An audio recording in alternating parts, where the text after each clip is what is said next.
Actually, this morning, thinking about this past week, it's been a lot of very significant events in the week. So I chose the topic, just speaking about America as the elder son nation.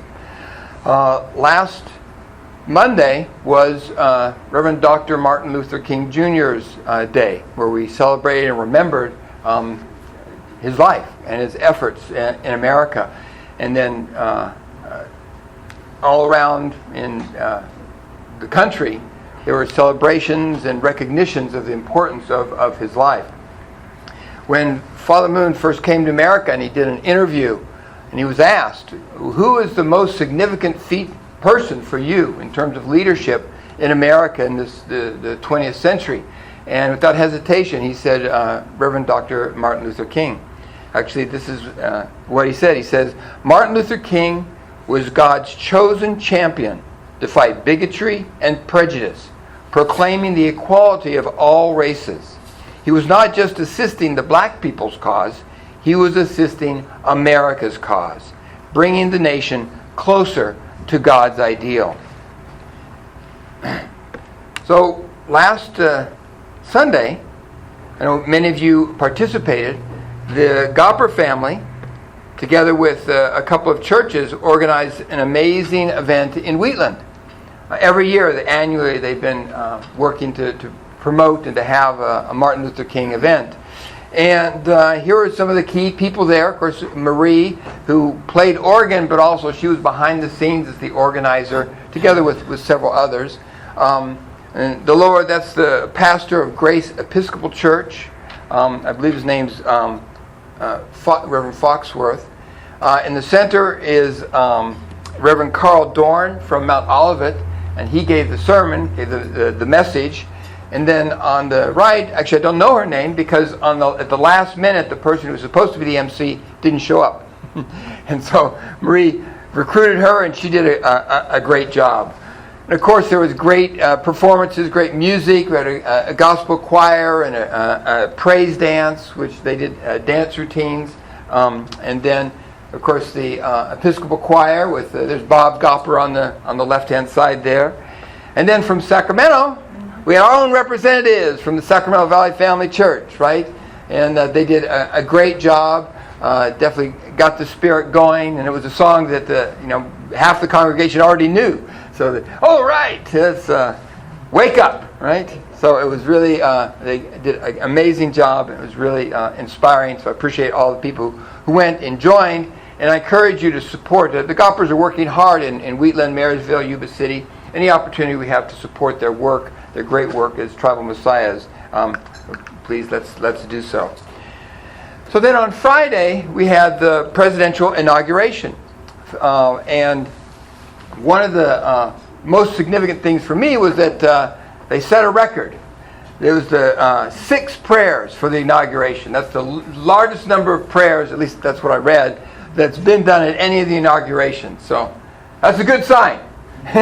President knows he needs lots of prayers, right? Lots of prayers. Actually, and you saw it, the first person was the Archbishop of New York, so representing the Roman Catholic tradition.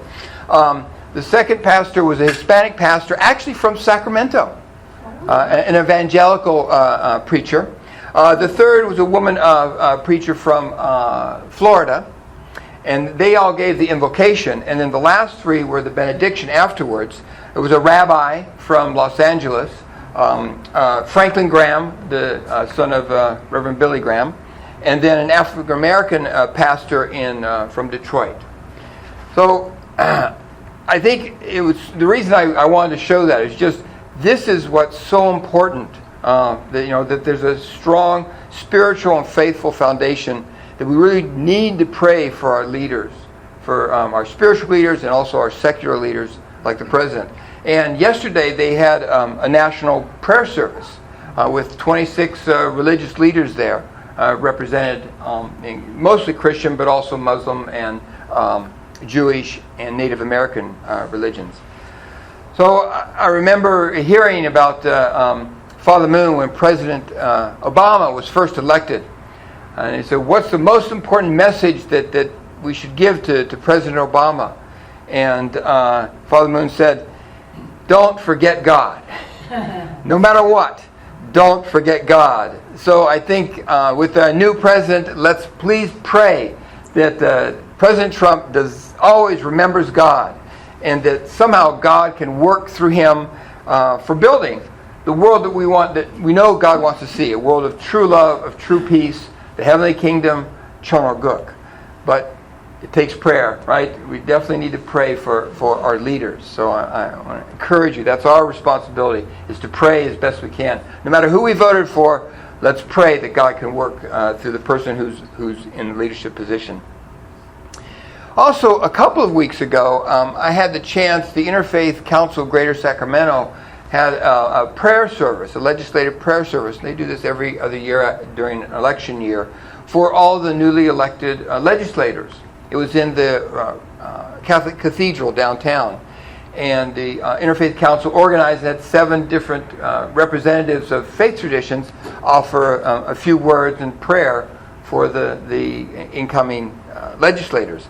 So I was very honored that they asked me to do that. And since recently True Mother has been doing so many things with the Parliamentarians for Peace, there's lots of materials I can pull from.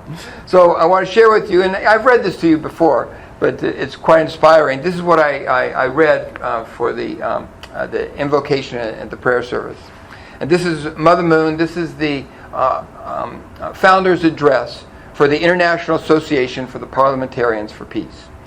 Mother Moon said, "Good governance is secured not only by the policies and laws of the political system, it is also necessary that those who hold positions of power be people of good character, guided by their conscience and universal moral principles.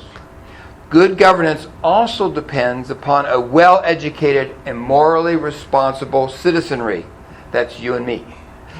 "It is for this reason that throughout history, religion has been an important factor in contributing to the moral and spiritual development of both the political leaders and the citizens. It is imperative that within modern democratic systems, we do not lose sight of God, our Creator and Heavenly Parent, nor of the spiritual principles and laws that have been taught throughout the ages." Such an important message, and that especially that Mother Moon is conveying to legislators, elected officials. It was on the program, so people were reminded that over and over, the importance of faith traditions.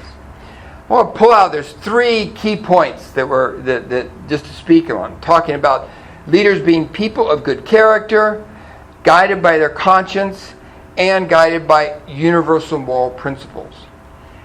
When I reflect on this, especially the challenge we have with the diverse leadership that we have, people of good character, guided by their conscience, can be all over the place. You know, many people would say a lot of suicide bombers are people of good character. You know, they're faithful to tradition, their conscience, they're following what their conscience is telling them is a good thing to do. So it's a little bit dangerous, just people of good character. People can think and try to do very bad things and be people of good character and following their conscience. But what's important is that they understand and that their conscience gets trained, educated in universal moral principles. So the question is, where are they going to get those universal moral principles? Really, this is talking about a worldview. Where are they going to get a worldview that genuinely brings peace in the world? Well, what kind of universal moral principles are we talking about? About God. Number 1, the belief in God, and that God is a loving parent of all people, of everyone. Also that we are spiritual beings, not just material beings, but we have a spiritual side that's important for us to invest and nurture. The importance of the family as a school of love, where we learn about love and relationships. The importance of service, living for the benefit of others. Sacrifice and helping others, making a positive difference in the environment around us. And also that we need to cooperate, communicate, and work together across differences. Not just exclude people because they have a different opinion, different race, different religion, any differences. Find ways to cooperate. Do those look familiar? These are the 5 key principles of the Universal Peace Federation, right? I would probably add a few to this, right?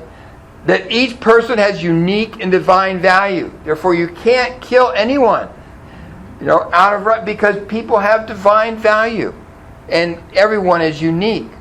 Also, that male and female are different and equal partners. Now, actually, yesterday there was the Women's March, right? Maybe you heard about that. It's women's age. Father Moon said many times the importance. This is the age for women. The recognition that we are partners, that men and women need each other, that they have equal value, and that they are different. We have different realms that we can operate more effectively in. Recognizing that importance. And then also that human beings are partners with God.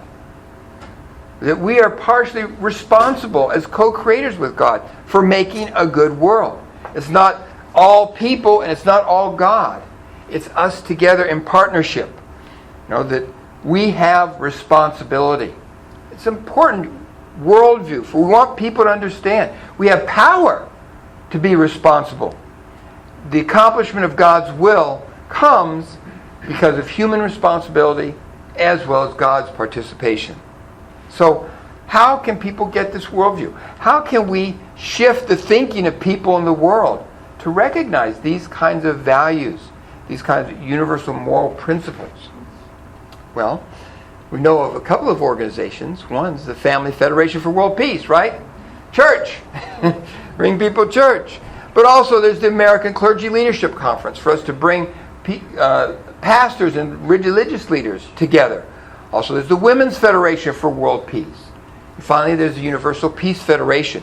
Already existing organizations that we can work through to help spread a worldview that's going to create the best possible foundation for good leadership, good governance, a healthy society, and true and genuine peace in the world.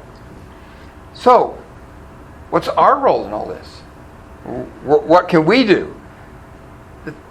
One thing I think it's most important for us to reflect on and remember is that we are living at just an incredibly amazing time in human history. Regardless of what anything else you look at, the rate of change and transformation, the new technology, the opportunities for going across barriers that in the past you wouldn't even think of talking so much with someone from another country. And now we have people from all over the world in our neighborhood, in our schools.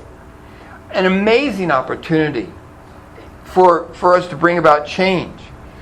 Over the last couple of weeks, we've been reading as a family for our Hundake, we've been reading from the Chambumogong. It's, and particularly the 8th book is called North and South Unification and World Peace. And Father and Mother Moons, it's their words describing all the activities from the Korean victory over communism activities in the 60s, the work with International Federation for Victory over Communism in Japan. And really, I didn't understand nearly the kind of communist development that was happening in the 60s and early 70s in Japan. And then also talking about Aola and Causa, started in South America, South and Central America, and also in America, the education of clergy and ministers. Again, in a worldview, Godism, as a counter-proposal to the Marxist atheistic worldview that was spreading like wildfire throughout the world. And then the media conferences and the march to Moscow, and Father Moon meeting with Gorbachev, and then talking about his meeting with Kim Il-sung, and Father Moon's hope and vision for the United Nations and the establishment of the able UN and the Universal Peace Federation.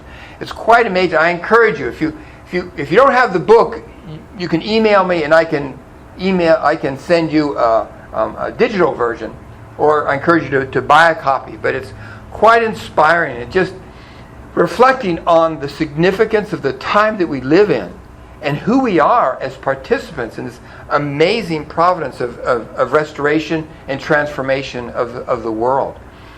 So there's 4 points, 4 areas that I just want to touch on briefly about what we can do in our area. 2 are internal and 2 are more external.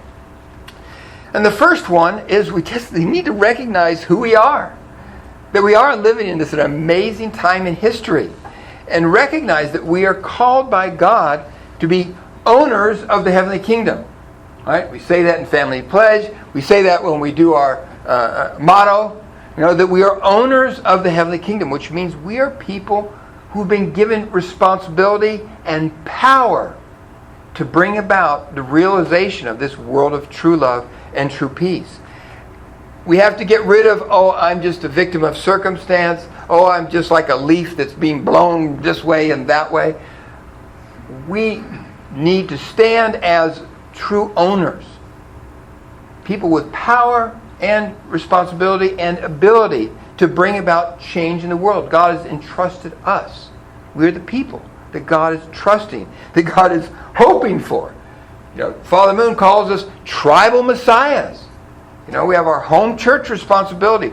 We are called to be the creators, not waiting for someone else to do it. We are called to be the people who are actively making things happen, bringing change and transformation in the world around us. So that's an internal change in our attitude. And the other internal or mentally preparation is we need to work on our attitudes and our thoughts. Number one, that we are owners, that we are responsible people, but also the parental heart, seeing things from God's perspective. This is why we invest time in Hunduke and daily study, so we can develop clearly in our mind a vision of how God sees things, so that we can look at the world, the environment, our circumstances, our situations, our challenges, and see things from God's perspective. God is looking for people with, Father Moon often calls it the head-wing thought, right? That can bring together Abel and Cain, the two sides. And in America, we see a lot of conflict now. Different opinions, and people are very, determined in their points of view. We need to be the people, the head-wing people, that look at things from God's point of view. A parental heart. Then, no matter what, if we're in the Cain position where we're dealing with resentment and jealousy and anger, well, if we see things from a parental point of view, it's easy to overcome that. And if we're in the Abel position where we have the blessing and maybe we're arrogant and feeling self-righteous about that, we can also see that from God's point of view and be liberated and healed. So our investment in our study, our prayer time, quality time with God, to develop mentally the right way of thinking about our lives, our circumstances, and the role we're playing in human history at this time. Am I seeing things from God's perspective? Well, that's all the internal, invisible stuff. But then also we need to get practical, right? Putting things into action. Well, the first side that we know is we have amazing spiritual power. Sometimes that we don't even recognize. The power of prayer and making indemnity conditions and offerings. By our actions, we bring change. Sometimes it's hard to see it. We're all the time dealing with the spiritual world, whether we understand it or know it or not. And yet the conditions that we make, the actions that we're doing, is affecting the spiritual environment of this planet, of the world. It's the amazing thing the divine principle teaches us, is the power that an individual has to change human history, to change the spiritual environment, to change past history, to liberate and heal the spiritual world as we take on and deal with the many challenges that are in front of us. And as we overcome and address them, it's not just for ourselves, it's for the spiritual world as well. We are overcoming. So the habit of making conditions and sacrifice for the sake of love, out of love. That's why the first two, owner is responsible, mentally with a parental heart and love. That's why we want to make conditions and offerings and sacrifices. Not just, I'm paying a bill, or I got to just do this. No, because of love is our motivation, our care. And the more we have God's perspective, the easier and the more we long to do those conditions. Especially as I'm reading from the Chumbo Mokyung and reading Father talking about all these conditions he made. And you can clearly see his heart, his desperate heart, to liberate God and to liberate humanity, to bring healing to the world. So when we make indemnification conditions, there's two broad categories. There's the condition where you're subtracting something, like doing a fasting condition or like that. And there's the ones where you're adding something, like doing a prayer or making a determination to do something more. The subtractive ones, sacrificing my food or whatever, yeah, those are good. Those are a little bit easier, actually, to do. I'm just going to stop doing something, like for Lent. I'm going to give up chocolate. Or, those are sacrifices. It's pretty straightforward. But the ones that are more powerful, I want to put before you, are the positive, the active conditions we make. When we're going to do something that we otherwise would not have done. When we're establishing a habit, a pattern, a commitment to prayer, a commitment to study, a condition to serve others, a condition to go out and take actions that otherwise we may not have. Making this kind of offering, indemnity offerings. Restoration through indemnity a lot of times is when we have the bad thought that wants us to go one direction, we choose the right direction. This is an indemnity offering, a powerful condition that we make in our lives. So we know we have the power to bring spiritual change in our life and in our environment through making conditions. It's an amazing understanding that we have through the divine principle and through Father and Mother Moon's teachings. But then finally, it also has to get practical and down to earth, right? We're trying to expect the spiritual world with our prayers and conditions and like that. But also we're called to take action. Right? We're called to do things. Service and invitation. Serving others. Putting our love, not just praying, I hope that person does well, but actually putting into action to service and taking action that they can do well. Service, living for the benefit of others, that action. And if we're truly going to be people who can help people understand from God's perspective, we need to be people who are inviting others to gain this insight, this understanding, this perspective. This is the roles. Here we have invite people to church. We have Sunday service, right? We have UPF events and activities. Sometimes there's Women's Federation events. We haven't had any clergy events recently. But in all these things, there's the actual action of us doing something. Now, the issue is, do I have anything that I want to invite people to? I know I've got this amazing truth, but I don't really know. I'm a little bit embarrassed to bring them to Sunday service. Who knows what Charles will say, The band's great. So, as owners, let's, in partnership, figure it out. What do we need to do for Sunday service that makes us feel comfortable to invite people? Not only comfortable, it makes us want to invite people to here. What do we need to do to create an environment here that, man, I really, my neighbor would really enjoy and would have a good experience, and I have confidence that they'd have a good experience. Or if we want to have some kind of UPF event or an interfaith activity or just some kind of cultural night, anything. We are owners of the heavenly kingdom.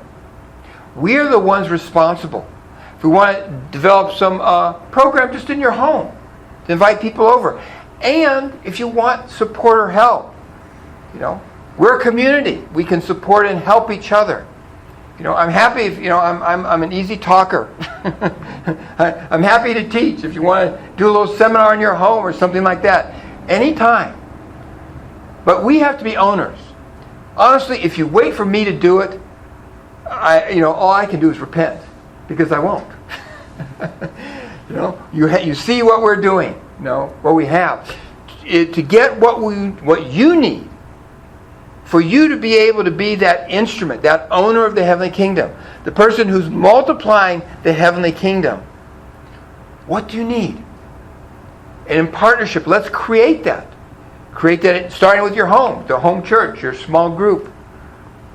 We have on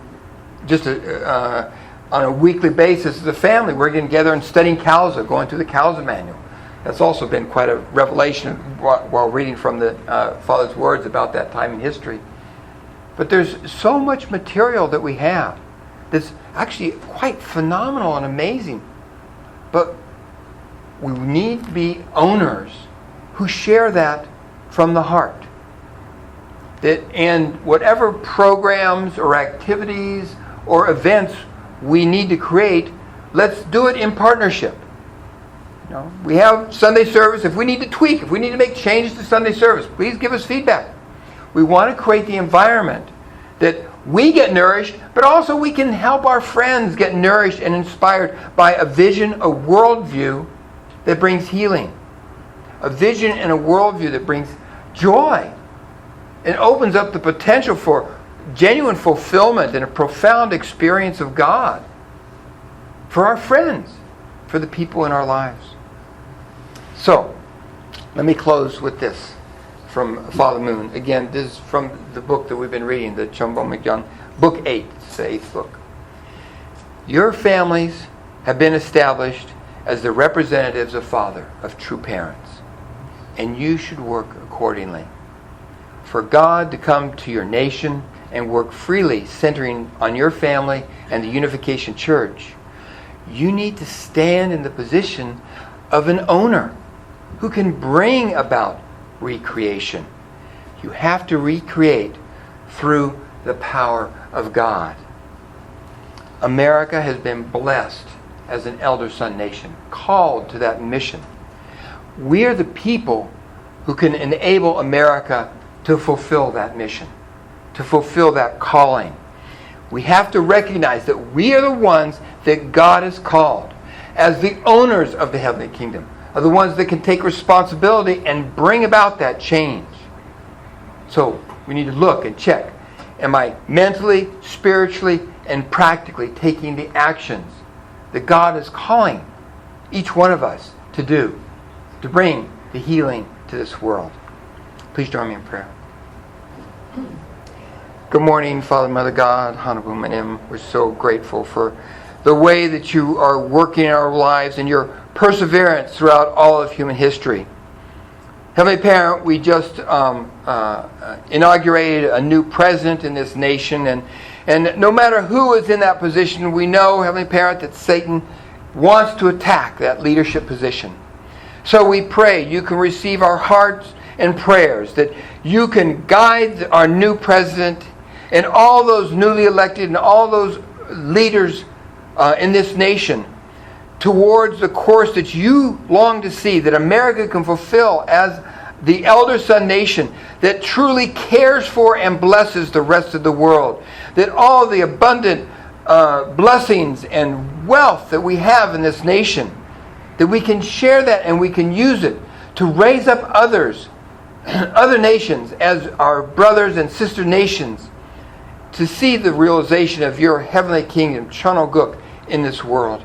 Heavenly Parent, we're so grateful for the course that our true parents have pioneered and the trust that they've given to us to call us to be tribal messiahs, to be your sons and daughters who can reflect your love and to bring your healing in the environment around us.